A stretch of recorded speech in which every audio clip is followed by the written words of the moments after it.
Hello, everyone, and thank you for attending today's webinar, Engineering Must-Haves and Nice-to-Haves in Managing the Patient Surge Crisis While Mitigating Cross-Infection. Before we begin, we wanted to cover a few housekeeping items. At the bottom of your audience console are multiple application widgets you can use. If you have any questions during the webcast, you can click on the Q&A widget at the bottom and submit your question. We will try to answer these during the webcast, but if a fuller answer is needed or we run out of time, it will be answered later via email. I want you to know that we do capture all questions. You can expand your slide area by clicking on the maximum icon to the top right or by dragging the bottom right corner. If you have any ON24 technical difficulty, please click on the Help widget that is showcased with the question mark in yellow and covers common technical issues. If you are running into slide refresh issues, you can try refreshing your browser session or closing and logging back into the webcast. I also want to note that Chrome is the preferred browser. The volume is controlled by your computer speaker, and please note the presentation is in the resource widget for you to download at any time during this webinar. Walt, I will now turn it over to you. Thank you. And thank you all for joining us this morning or afternoon, I suppose, depending on where you are. I want to start by noting the irony in some ways that we're doing this webinar on the 50th anniversary of the first Earth Day, and a time when we're all sheltering at home and in some ways understanding what it means to have clean air everywhere. And I think our hope of this panel in some ways is that we're all learning a lot of lessons right now about how we can come together and share with each other the things that we're learning and figure out how we can collectively do better. And certainly as we think about how we move out of this virus and the healing that we need to accomplish to make it happen, hopefully that will help send us in a good direction with respect to some of the other challenges we face. So I have the honor today of introducing our panel. My name is Walt Vernon. I'm on the board of AMFP, who's helping sponsor this event. Our speakers will be Mr. Jim Crabb, who is a principal at Mazzetti, and he is a real mechanical engineer. Damian Skelton is the area vice president for Medxcel, and I'll say he's a really smart and accomplished leader. Damian has 20 years of experience in healthcare. He's actually an electrical engineer like me. And he also is a TJC inspector, and so a serious authority on the issues that we'll be covering today. And last and far from least is Chris Roberts. Chris is another board member for AMFP, and he also is the global solutions architect for Schneider. So a very impressive panel of talent who will help lead us. All right. I want to start with just a few observations about what we know and the emerging science and guidance that we're getting on how to manage this particular virus. Early on, we were getting information from both the CDC, from WHO, from others, that told us that the virus was primarily transmitted through respiratory droplets. And droplet precautions were appropriate. Secondary transmission came, as is often true of droplet disease, through contaminated surfaces. The initial guidance from both CDC and WHO was that airborne transmission over long distance was unlikely. And that's sort of an interesting thing, and the science on that is evolving quickly, of course. And even I wanted to reflect just a day or two ago, the New York Times published some information on purported airborne transmission inside of a restaurant in China. And so the information is growing and is developing. And so thinking about how to deal with these challenges in a real health facility is not a slam dunk. even on Monday, we had Ashley coming out with some of their guidance on how to deal with this, not only in health facilities, but in facilities in general. So the talk that we have today is going to focus on how Medxcel and Mazzetti have really worked together to implement solutions across Medxcel in ways to try to balance what we know and what the risks might be and what's feasible in the time frame we've got. And with that, I want to hand the baton to Jim. So what we know about the virus comes from, as Walt said, the CDC and all these other studies that are being put out on the internet before they're peer reviewed. There are stories in the paper and various sources every day. But what does that mean for our healthcare facilities? And the primary guidance we have from the CDC says that if admitted, place a patient with known or suspected COVID-19 in a single person room with the door closed. The patient should have a dedicated bathroom. It doesn't say put them in a negative pressure room. It doesn't say anything really about airborne transmission. That is clearly a guidance focused on droplet transmission. It says, in fact, to reserve airborne infection isolation rooms for patients who are undergoing aerosol generating procedures. So what they're telling us is that a physical separation reduces risk, that aerosol generating procedures should be contained, and they're not really telling us a whole lot more. But as ventilation engineers, and we have to be careful, I'm reminded by Walt all the time that to those of us who are mechanical engineers, everything looks like a mechanical engineering problem, and one we can solve if we just put enough systems in place. But we do know a few basics about this, and generally controlling the direction of airflow can help improve containment and therefore reduce risk. Dilution is important, and filtration can be a part of solution.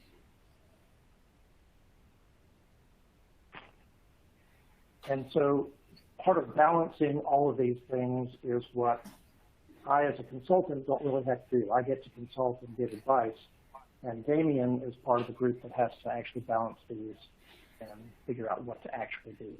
Damien?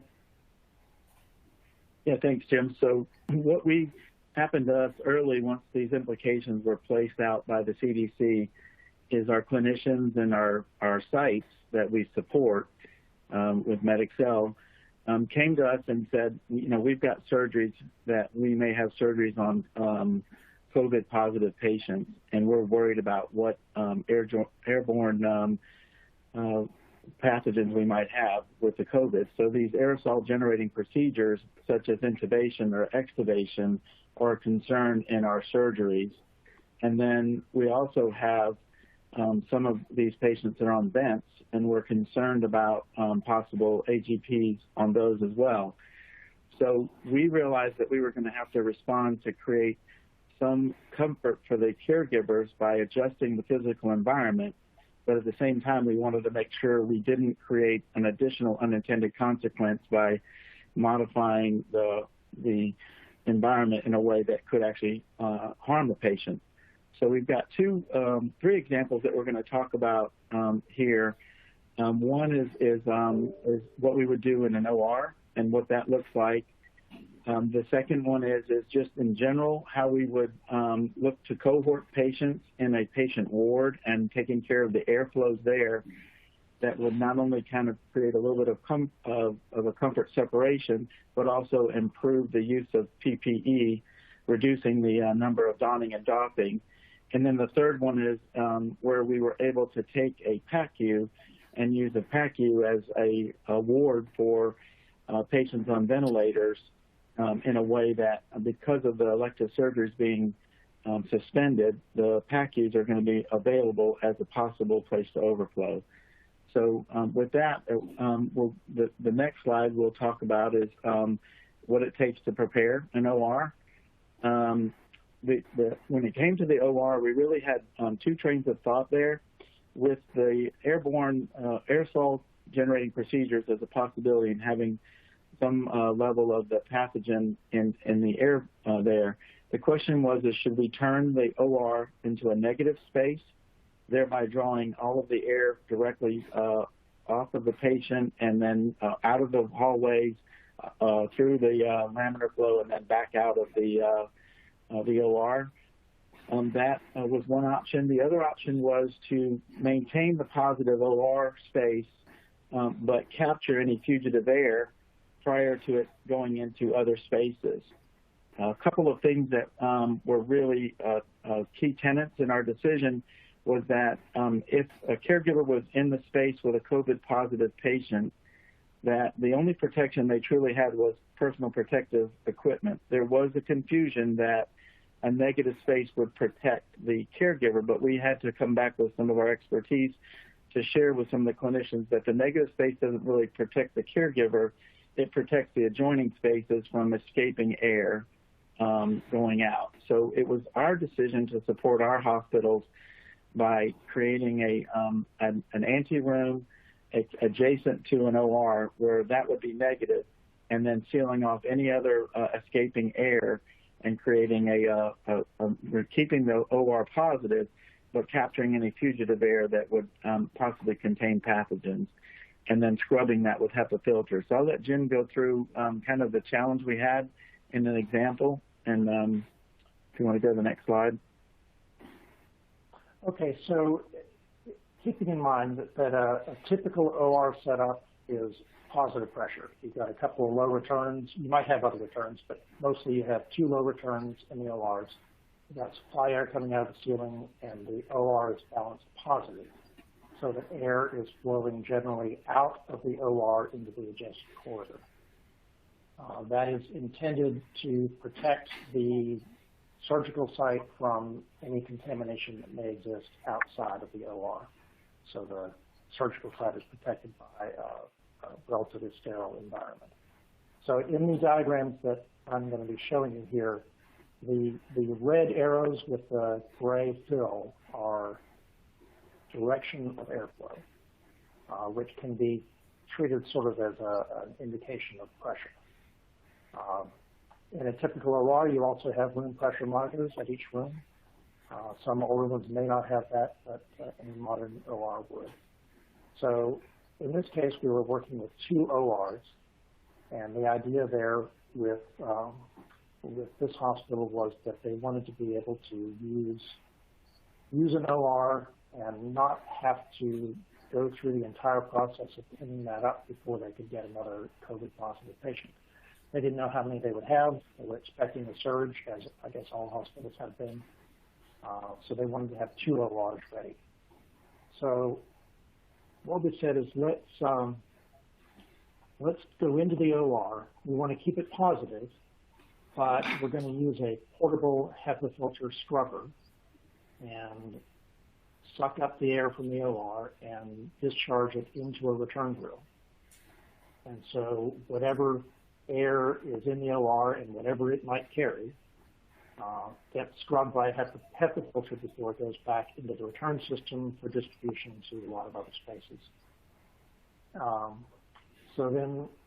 But because there's a limited supply of these HEPA filter scrubbers, and because there's a limited space, these were not particularly oversized ORs, we said we'll block off the second return grill.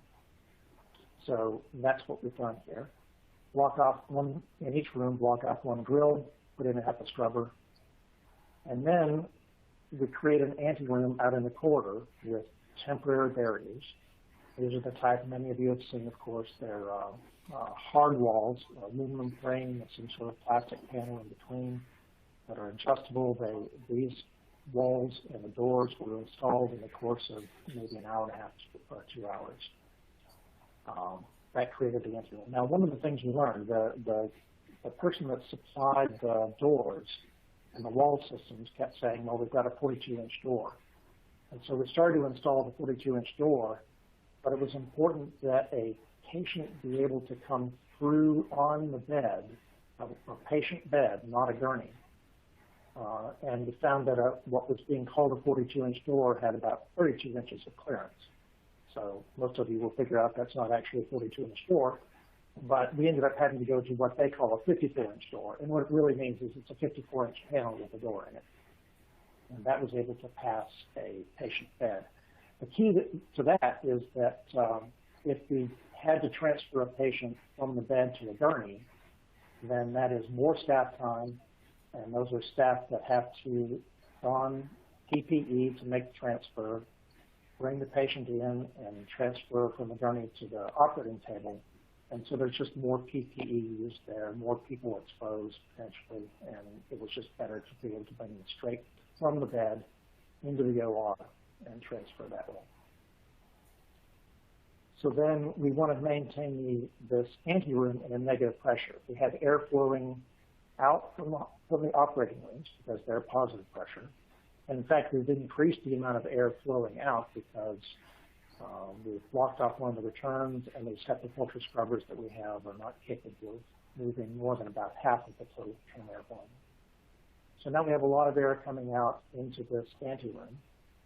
And what we did is we placed 2 more scrubbers in the anteroom and ducted those straight out of the anteroom into the sterile corridor. That caused a couple of questions because is it okay to dump that air into the corridor? And the answer is yes. HEPA filtration is highly effective with virus-sized particles. The 99.97% rating that most standard HEPA filters have. That's 99.97 at 0.3 inch micron particles, 0.3 micron particles. And most virus particles are smaller than that, and the HEPA filters are actually more effective against those smaller particles. So in all of this, we were able to treat HEPA filters as something akin to an absolute filtration. It isn't perfect, of course, nothing is, but since we also know that based on the CDC guidance, long-distance airborne transmission is not a primary route. It may play a role, and so we are taking precautions to eliminate that potential transmission, but it's not a major concern. We also blocked off the supply and return in this anteroom area. And then one of the key issues here is that this entire orange area here becomes the anteroom because it has air flowing out from the ORs. It gets scrubbed by the HEPA filters and discharged under the corridor, and that maintains this anteroom at a negative pressure both to the OR and to the surrounding corridor. Thanks, Jim. So there was a lot of conversation early on as this onset of the surge and the patients coming to us, and these conversations had to have a pretty quick turnaround. What was pretty impressive as a team is Medxcel serves over 160 hospitals throughout the U.S., and we have a team of PDC folks that do planning, design, and construction.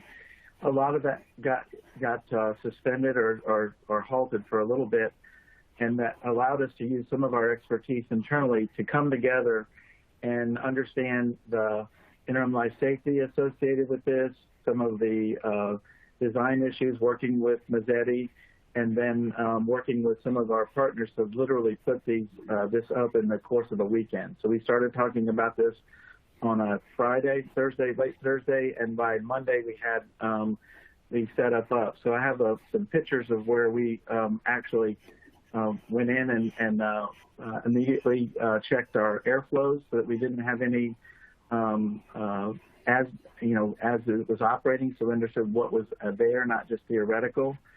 And then, as you see in the upper right-hand corner, that's where the low returns are in the ORs, and we placed the 500 CFM HEPA scrubs so that all that air going back into there was scrubbed.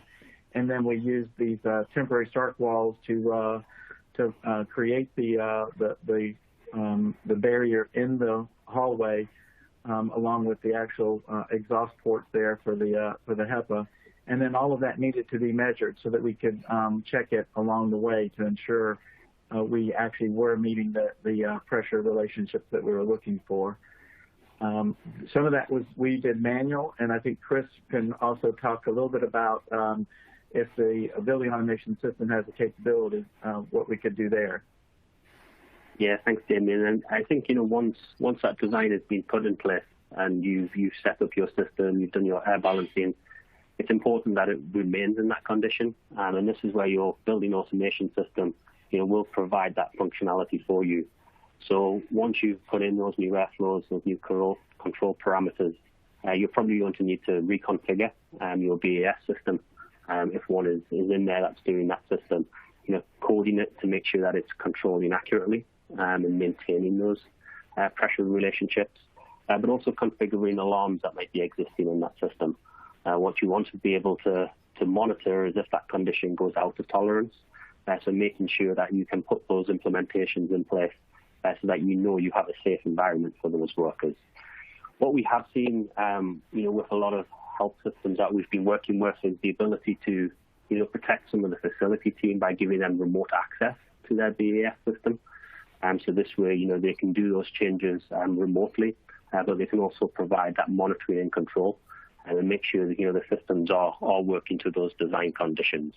So the remote access and making sure it's configured correctly are really going to give you that additional level of surety that it's working correctly.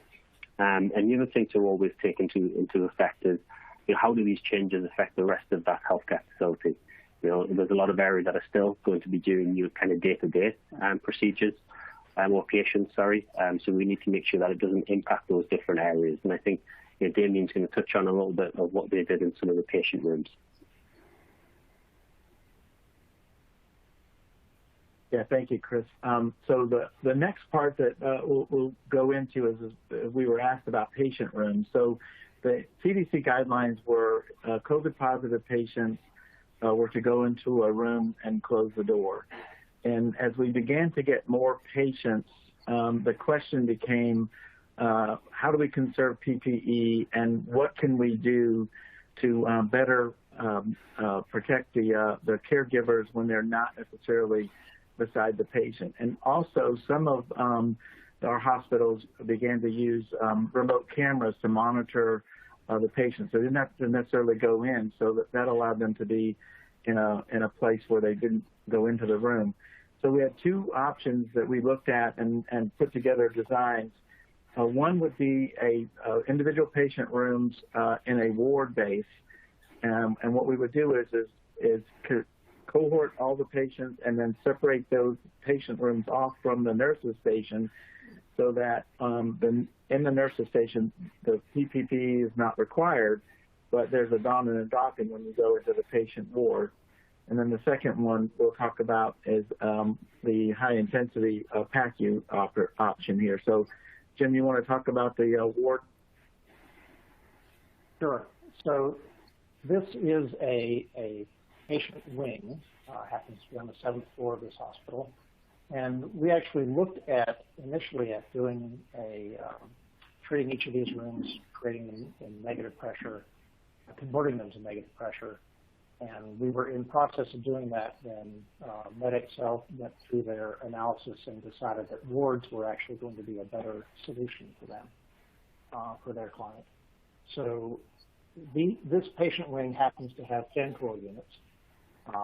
So it's getting roughly 2 air changes of outside air delivered to the room and 2 air changes of exhaust through the toilets, and the rest is just a fan coil unit. And that is not the sort of space that you might first think of for an isolation ward. It certainly was disappointing to this mechanical engineer when we walked in and discovered that. But as we thought about it, we realized that isn't all bad, because none of the air from these rooms is being returned to any other space. It is all local recirculation and a little bit of exhaust. So even though the fan coil unit does nothing really to clean the air in the room, it at least does not contribute to any cross-contamination from one room to another. So this was a relatively simple project. We placed a HEPA filter unit at the end of the corridor and ducted it out the window, and that created a negative flow of air. We set another temporary barrier across the floor, separating the nurse station from these patient rooms. And then we rebalanced the return grill over at the nurse station to allow the nurse station to be positive relative to the patient wing and create a negative environment there. We labeled this diagram the infectious disease zone. That actually is a term that came out of the Minnesota document that many of you have probably seen. It went back to the SARS epidemic. Just to make sure that everyone understands that when you're in this zone, you are exposed and PPE is the order of the day. So relatively simple to make these changes. One barrier wall, one HEPA scrubber unit, and a little bit of rebalancing. And we had a ward that was going to contain this virus. Yeah, Jim, and so you see right under on that SCD-7D, which is a smoke compartment designation, that's actually the nurses' station. So we've got the nurses outside of the infectious disease zone and keeping them in a place where they're not wondering if there's any airborne. And then it also allows, as you said, a reduction in use of PPE for donning and doffing. Now, on the next slide, we're going to talk about where we converted the PACU, and this is the one that is a pretty intense zone. We would expect the patients to be very in an acute situation here, possibly on ventilators, and you'll see that the nurses station is actually within the actual zone there. So I'll let you, Jim, tell a little bit about that design. Okay, so again, this is a PACU. The patient spaces are separated by nothing but curtains. So it's pretty clear that when you're in this area and you have COVID-positive patients, that you're clearly in an infectious disease zone.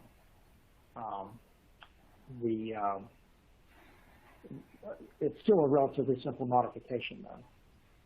There were 3 doors into this space, and I've shown those with the red and gray arrows again, showing the direction of airflow we wanted to achieve. There were only 2 return grills. This is on an air unit that serves several other spaces, but only 2 return grills, so we were able to set 2 HEPA scrubbers in there, suck up the air, blow it into the return grills, seal off the rest of the return grills, so that is the only path for air. And by balancing those a little bit, we were able to make this whole space negative relative to everything else. But we didn't want to have people passing through all of these doors, so we designated 2 sets of doors for emergency egress only. Those doors stay closed. If they were leaky, we would be able to tape them, and with the kind of tape we would use, it would still be functional for emergency egress. Then we created an anteroom, again with temporary barrier walls and a door. Small anteroom at the entrance there. That's the way most people come in. The idea was that they would probably don their PPE before they enter the anteroom and pass it into this space here. We had another, it's hard to see in this diagram, but there's another little HEPA filter unit inside that anteroom that is discharging into the space, so that the anteroom is clearly negative to the PACU itself and negative to the corridor. We also set a pressure monitor at the door there just to make sure they were maintaining a negative pressure. Then we have, there was already an isolation room in this space. So we said, well, we don't really want to use that isolation room for these patients because this is going to be sort of like an ICU, and having a patient separated in a room like that is not ideal. So let's use that for docking the PPE. And so we were able to designate that. It has its own exhaust system. And then there's a little anteroom getting into the isolation room that's got a nice little space for anti-washing on the way out.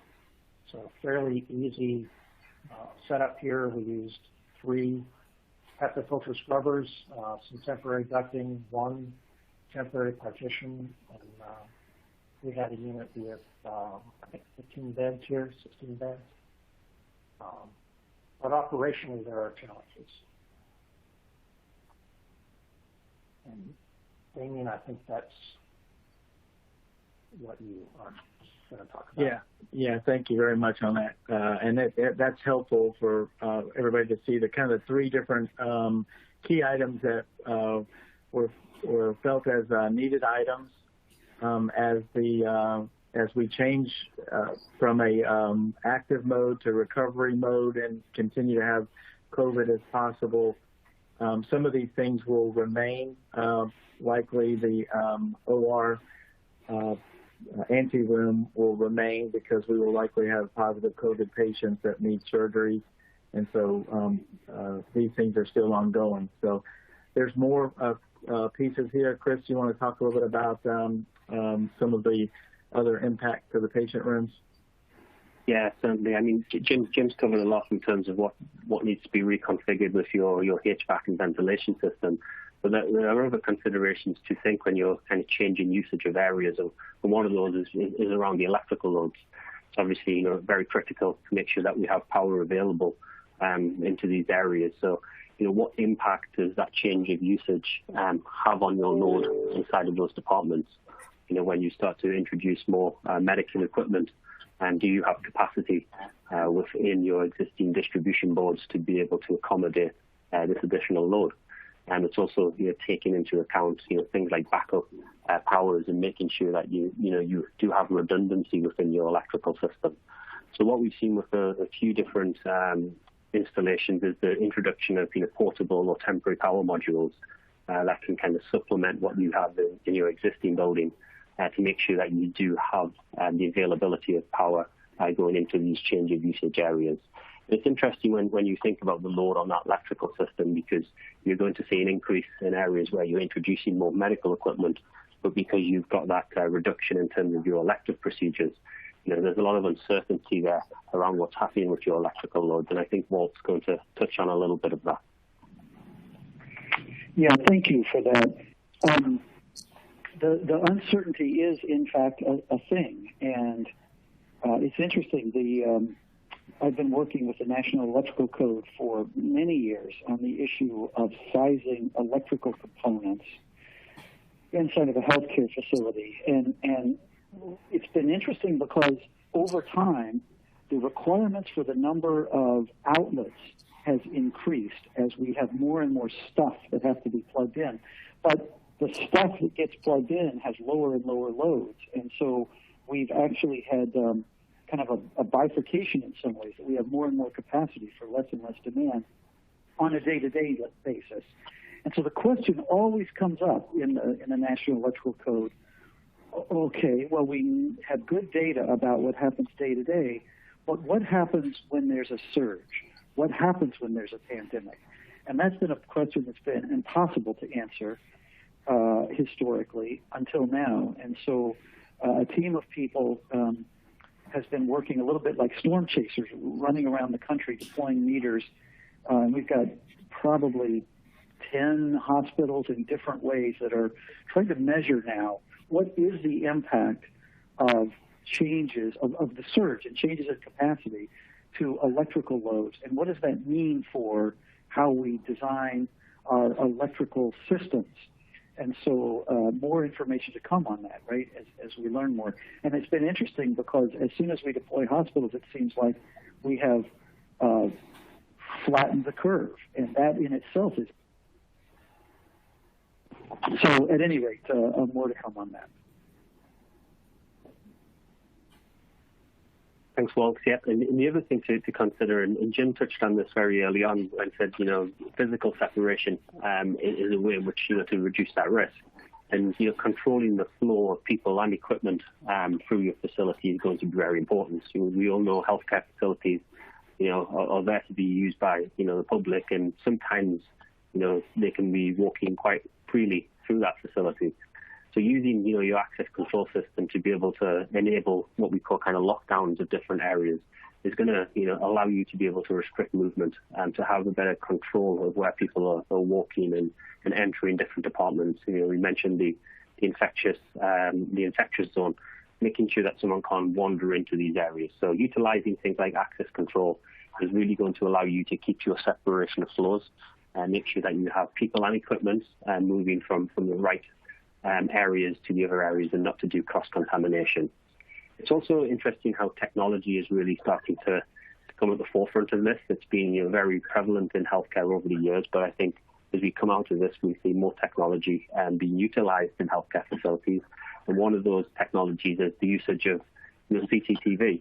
We've seen this in the school industry, where it's being used for thermal monitoring of children who are coming into that facility to see if they have high temperatures. We've seen it in airports, we've seen it in schools. So it's another technology which can really be useful in detecting any risk before someone comes into that facility.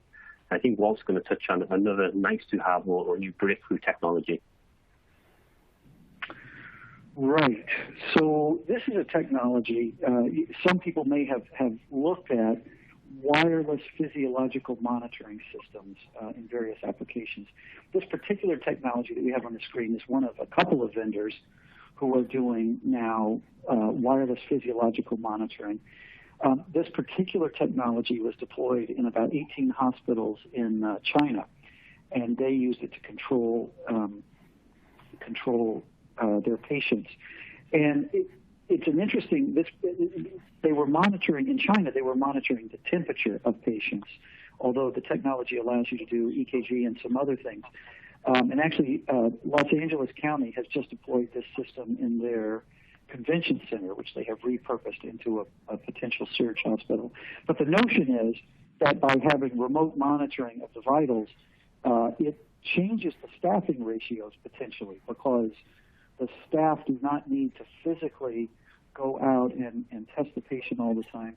It also reduces the need for person-to-person contact, and because this is largely a contact-related virus, it reduces infection spread potentially. It also potentially reduces the need for PPE as we are able to monitor remotely and not in person.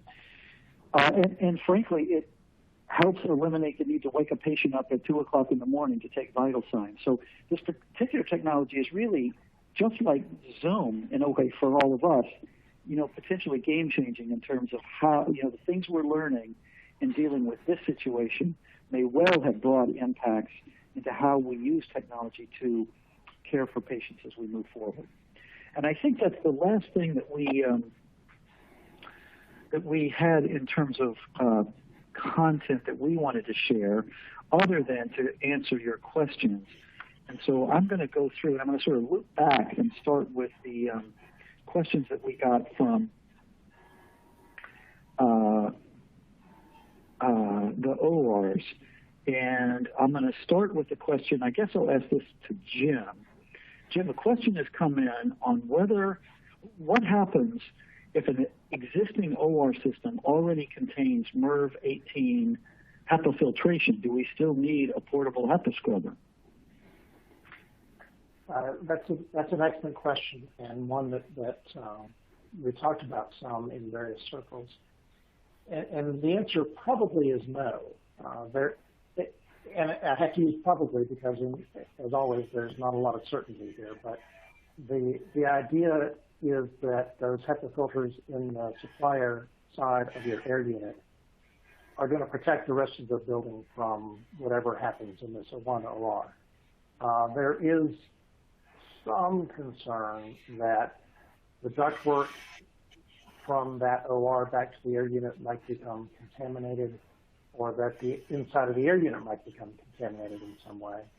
So you'd want to have maybe some cleaning procedures at the end of this to deal with that. But that sort of supposes that the virus is probably more infective by an aerosol route than we currently think it is. So I think I wouldn't be too concerned about that. The system we were talking about had the MERV-14 filters in the air unit, so that wasn't going to really be good enough. The MERV-14 is about 50 to 60% efficient in the size particles of the virus, as opposed to the MERV-18 that's going to be 99%. Thank you, Jim. We're going to come back to filters in a minute, but first I want to ask a question of Damien. Damien, there's a couple of questions here that have to do with how you decided which ORs would need to be converted. Did you do every OR in your system? Did you do just some of them? And if it's just some, how did you decide?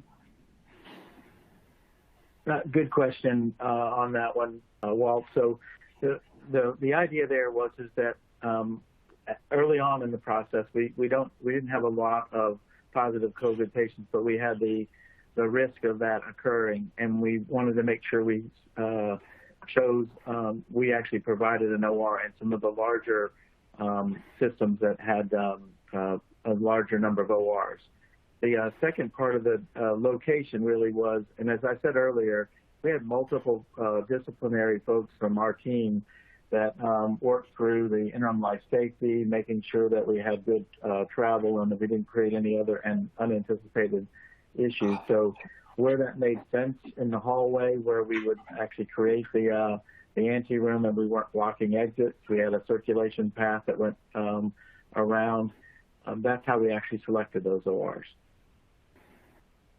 Yeah, and I'll well, talk that's about great. it as well, Damien, Okay. because this diagram that we have here was became a template that was used by a number of the facilities that Medxcel serves, and but of course it's particular to that circumstance that was there.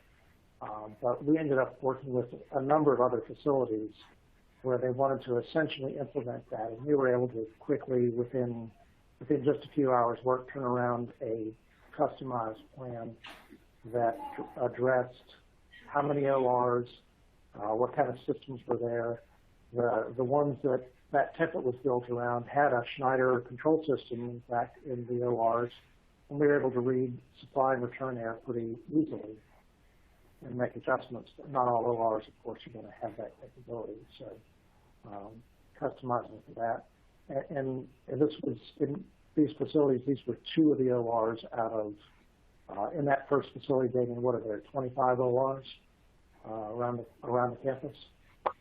Yeah, that's correct. 5 or so. Yeah. All right. Well, and Damien, you touched on this. I'm going to ask you to keep talking for a minute. There's a question that asks about what about ADA? What about access? What about egress? And how do you manage those issues as you're thinking about these temporary walls that you're putting up? Yeah, for clarity on that, Walt, those are things that we need to make sure that we didn't create a secondary problem that was more dangerous than the issue at hand. And so it really was about doing a risk assessment and understanding what those impacts were and making the best decision. Okay, great. Thank you for that. Go ahead. I was just going to say again, interim life safety probably is the number one, right? So we didn't want to create something that we weren't able to properly egress in the event of a life safety issue. And then when you start talking about other codes such as ADA and noise and other things, those had to be balanced in terms of what that risk was. Okay, that's great. All right, there's a couple of related questions, and this one sort of bridges both a surgical suite and the patient wings because they have similar, I think, dilemma in that in either of these cases, what if the entire area is served by a single air handling unit? How do you make that work, particularly as it respects ASHRAE requirements and other regulatory requirements? I'll take the first swing at that, and Jim, you can follow up. Okay. There are two tenets around solving that problem was A is if we could fully exhaust the air, and as with any contaminated exhaust, we want to have a 25-foot separation from that exhaust from any other air intake, which is there's the dilution issue. That'd be the primary. The secondary option was if it was not possible to to dump all the air as an exhaust, then we would look to HEPA scrub it to put it back into the returns. Jim, you want to go ahead? Right. So the key to this is that although we may have changed the air balance within a specific OR, we didn't actually change the overall air balance of an air unit. So if we would go back to that slide that shows the OR, we did reduce the return airflow in a specific OR, but all that air that was being supplied still made its way back to the system because we were putting it back out into the corridor. The sterile corridor in that case is serving, 16 ORs or something. So the extra 500 to 600 CFM didn't affect the air balance between the other ORs and the corridor. And overall, the air balance on the air unit didn't change. But in some of the other areas, that was really a concern. A number of facilities that I'm aware of were able to solve this problem temporarily by just switching into 100% outside air mode, and all that air gets exhausted. And you have to pay attention to where it's exhausted. Some air units are exhausting directly into the mechanical room, and that has its own issues. But more than that, in many areas of the country, including my home base in Georgia, by the time we get to June, if you're operating a unit on 100% outside air that was designed for 30%, you're going to start running into problems. And when we get into July and August, you're not going to be able to keep up. So that was why the HEPA scrubber approach became more valuable, because it allowed us to return air rather than exhausting it. All right. I want to ask you, there's a lot of questions here. We're going to have a tough time getting through them all, but I'm going to try to hit some of the most important ones that I guess I'll call them most important. Maybe this is for Damien, well, maybe for both of you. And I'm sorry, Chris, there's not a lot of electrical questions, so hopefully there'll be some. Damien and Jim, FGI does not require anti-rooms, but your solutions are clearly based on anti-rooms. So why do you think they're necessary in this situation, and what does that mean for us in the future?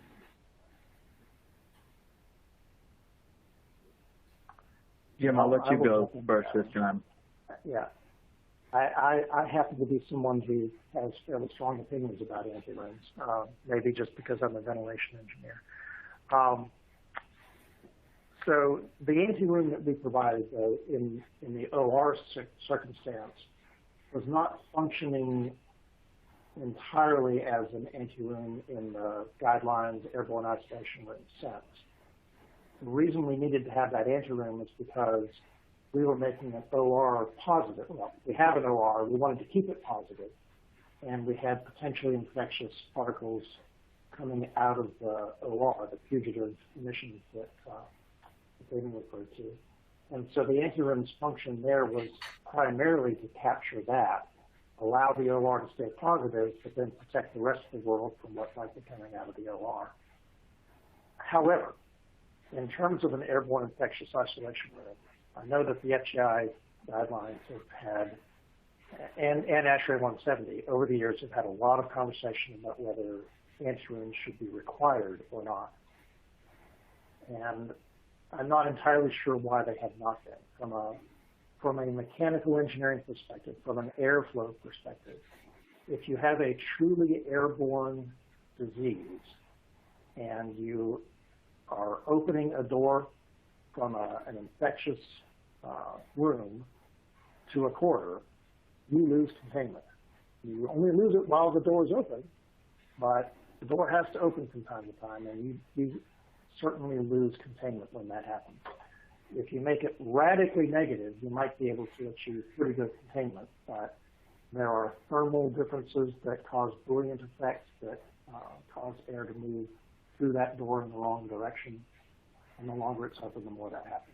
Even just the act of opening the door causes currents that are a problem. So my advice, for what it's worth, as just one mechanical engineer who has read a lot of studies, is that anterooms are an essential part of true isolation. All right, I have some follow-up questions on anterooms.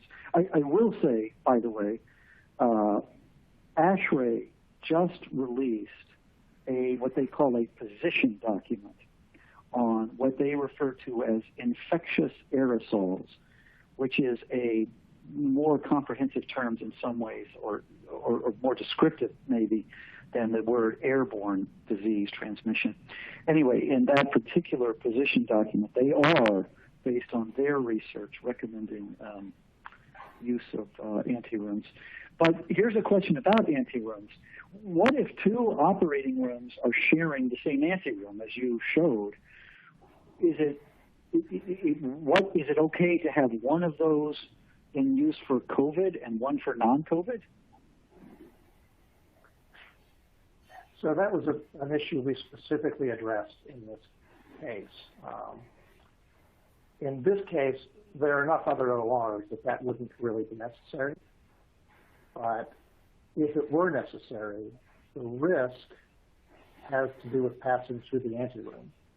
And again, we're talking about this like it's a really aerosol transmitted disease, and I think the data we have is that is not a huge concern, but it is somewhat of a concern, and particularly for those who are exposed to it every day, it becomes more of a concern. For those of us who pass through a hospital briefly, it may not be as much. So passing through that anteroom, the anteroom is presumed to be dirty. So passing through the anteroom into another OR, the OR itself is kept clean because it is positive pressure. The anteroom is considered a dirty area, so that wouldn't be ideal. All right, Damien, I want to ask you a question. There's a question here that asks, what about any ad hoc communication tools you guys created to communicate the pressure gradients to clinical staff and anything they need to be aware of in this respect? Yeah, so you saw the picture where we had the gauges there, where we were showing where negative was and where positive. That was a temporary setup. And then in some places we actually used something more permanent with showing the actual the pressure relations. And then what we did is educated staff around what that looked like, what good looked like, and then connected our facilities engineering folks with the clinical folks, so they were really tight together around what was expected, what they should see, and if they had any questions, how to address it. All right. And I want to go back to the question that we asked a minute ago about what if two ORs are sharing the same anteroom, and let's take a variation of that. And Damien, you're probably the right guy on this one. What about once COVID is gone, right? What are we going to do with these anterooms you've created? And we go back to elective procedures. How are you going to handle that? So, and Walt, there were two questions about that, and I'll go back to the first one, which was if you have the two ORs, and as Jim said, would you use one for non-COVID and one for COVID? Probably not, because we're trying to limit the risk here, and so it would be one of those things that would have to be the emergency of the surgery would have to override the risk of the of having the COVID and non-COVID in those same areas. And I wouldn't expect that to occur. The second part of that is that the two ORs allowed for a cleaning of the one OR, and then the stand time for the disinfectant and all to work. And then if you're going to use the other OR, that would be how you would do it. You would make sure that you did all of the disinfection. One of the things that we didn't really talk too much about this is that there was a tremendous amount of collaboration with our clinicians, and the OR staff in terms of what their processes were around having runners to support that stayed outside of the infectious disease zone in the ORs and provided all of the supplies into it without crossing through those barriers. So two things there. The second question you had, Walt, was is when COVID is gone, we would return things to the way they were. I don't see us actually having this as a standing piece here unless there were a significant need for that. And I think early on, some of our experts leaned on some designs around ORs for TB patients, which is an airborne disease that you also want to protect from out of a positive environment as well. So it would really there would have to be some overriding factor that would say there's enough volume or need for this to put this into place. Okay. All right. I'm going to shift gears slightly, and there's a couple of sort of basic questions. We want to talk a little bit about the patient rooms. I do have what I guess I'll frame as a science question. And Jim, I think I'm going to maybe let is the wrong word. I'm going to make you answer this one. And this is the question about the whole aerosol transmission, right, in addition to droplet transmission. And the recent study, and this came out of the New England Journal of Medicine, on survival on surfaces in COVID patient rooms, as well as the University of Nebraska study, right, which found virus on the exhaust grills as well as in the corridor. So what does that tell us? Well, and are there any implications for your advice? That tells us some things that we sort of suspected already, right? The initial guidance from CDC was droplet precaution. This is person-to-person transmission occurs through droplets that transmit directly from one human to another. And then, of course, that can't be the only answer. Those droplets land on surfaces, and the study that was referred to demonstrated that the virus remained viable on some surfaces for up to 3 days. So that's obviously a real concern. If it died within an hour, then it would be less of a concern. On some surfaces, on copper, for example, it was 4 hours, which is still a long time, but it sure beats 3 days. That same study also demonstrated that the virus could remain viable under certain conditions in the air. We already know, based on the science of how droplets work, that there are going to be virus particles in the air if there are infected people breathing and coughing and everything and talking and everything else. So there will be particles in the air.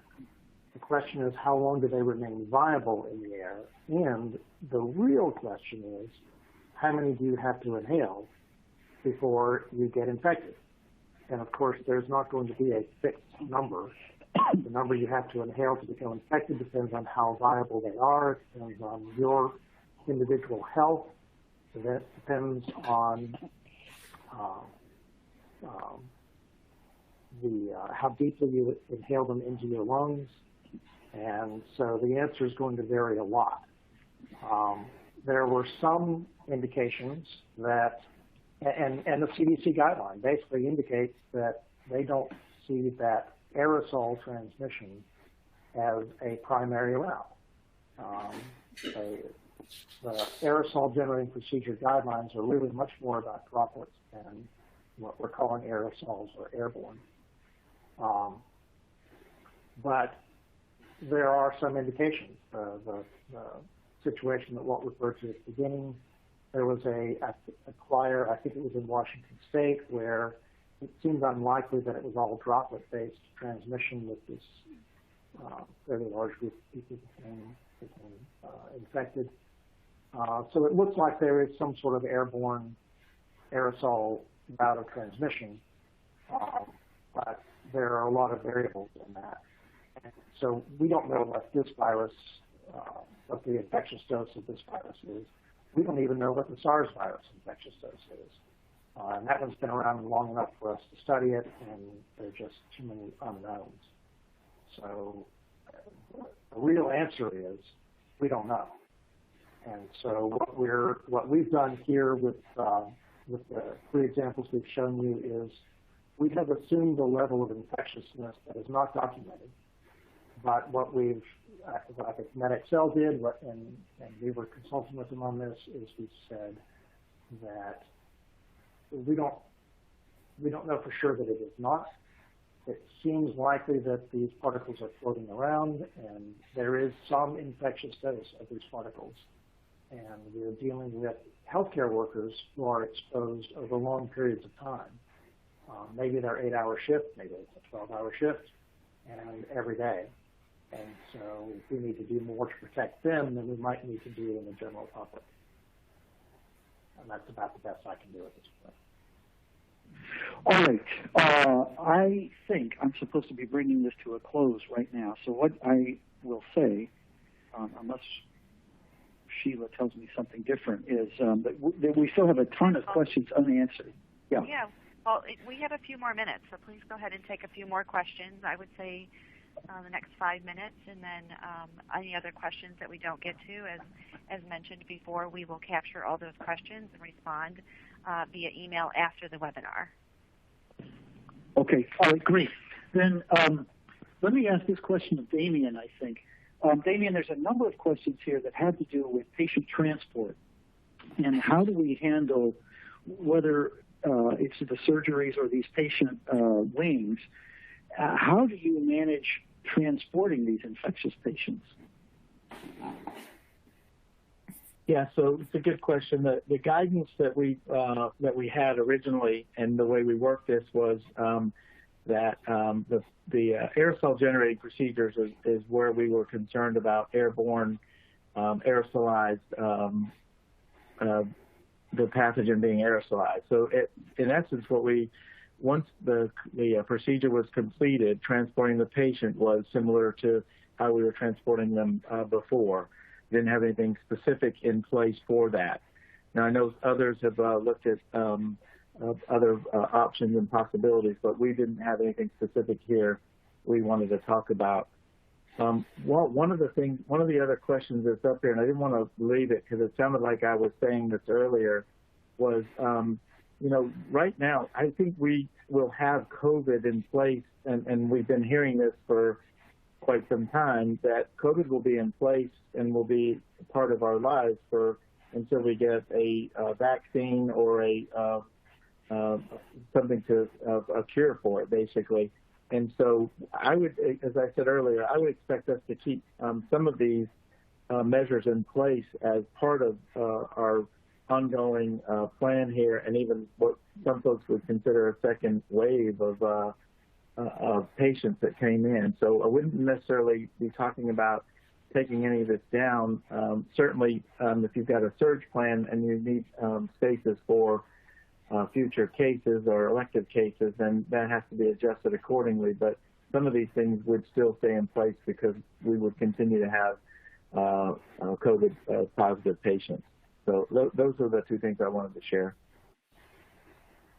Okay, I'm going to ask one last question of Chris, and then I think I'm going to close this, and we'll follow up with people, with all the others. Chris, there is a question about how we can use technology to help to better manage flow, sort of building on this question of patient transport. And how do we use the BMS? What is the strategy here? Yeah, I think we've seen this with a lot of these kind of security management systems where we've seen, real-time location systems have been introduced into healthcare for, people and equipment tracking. And with these types of equipment, you can quickly get visualizations of where a person or where a piece of equipment has been. And with that, you can also do what we call kind of trailing. So you can see exactly, where that piece of equipment has been during the day or over the week. And from that, you can start to detect, where those contact traces may be within the facility.